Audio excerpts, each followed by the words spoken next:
ولما بنقول اللي انت جمهور سليط اللسان بتزعلوا، ولما بنقول اللي انتوا جماهير متدنيه بتزعلوا، ولما بنقول اللي انتوا من اقذر الجماهير في مصر بتزعلوا.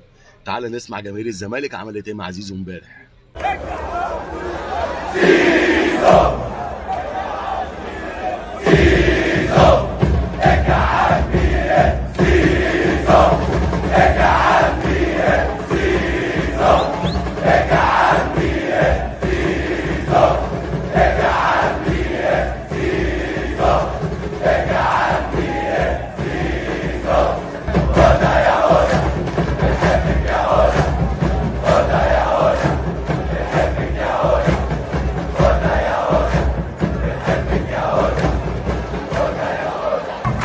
طبعا انا كلامي هنا موجه للناس اللي كانت موجوده في الاستاد امبارح، لان فصيل كبير من جماهير نادي الزمالك المحترمه ما يرضاهاش اللي حصل دوت.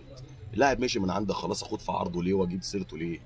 ولا هو بيلعب معاك ولا هو بيلعب ضدك في الماتش. انت بتلعب فريق تاني خالص، بتجيب سيرته ليه؟ ومستنيين لجنه الانضباط هنشوف العقوبات اللي هتنزل ايه، علشان كل واحد يحترم نفسه بعد كده. لو عجبك الفيديو ما تنساش متابعه اخوك الاهلاوي، لايك وشير وابعتها له. سلام.